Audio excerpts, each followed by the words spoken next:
ಕಾನೂನು ಮುಚ್ಚಾಂಗ ವರದಿ ಸ್ವತಂತ್ರ ಅಂದ್ರೆ ನಮ್ಮ ಪದ್ಧತಿಯಲ್ಲಿ ನಾವು ಈ ತೆರಿಗೆ ವಸೂಲಿ ಮಾಡೋದಾಗಿರ್ಬೋದು, ಪದ್ಧತಿಯಲ್ಲಿ ಇರ್ತಕ್ಕಂಥ ಕೆಲವೊಂದು ಸಂಪನ್ಮೂಲಗಳನ್ನು ಬಳಸಿಕೊಂಡು ಯಾವ ತರ ಪದ್ಧತಿಯನ್ನು ನಾವು ಮುನ್ನಡೆಸಬೇಕು.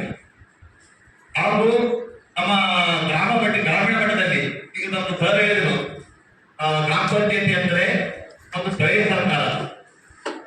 ಸ್ಥಳೀಯ ಸರ್ಕಾರ ಅಂತಂದ್ರೆ ಅಲ್ಲಿ ನಾವು ನಮ್ಮದೇ ನಮ್ಮ ಪಂಚಾಯತಿ ಅಧ್ಯಕ್ಷರು, ಅಭಿವೃದ್ಧಿ ಅಧಿಕಾರಿಗಳು, ಸದಸ್ಯರು ಎಲ್ಲರೂ ಕೂಡಿ ನಮ್ಮ ಪಂಚಾಯತಿ ಅಭಿವೃದ್ಧಿ ಹಾಗೂ ನಮ್ಮ ಗ್ರಾಮದ ಅಭಿವೃದ್ಧಿಯನ್ನು ಮಾಡುವಲ್ಲಿ ಒಂದು ವಿಶೇಷ ಕಾಳಜಿಯನ್ನು ವಹಿಸಬೇಕಂತೇಳಿ ಒಂದು ಇದಿರುತ್ತದೆ.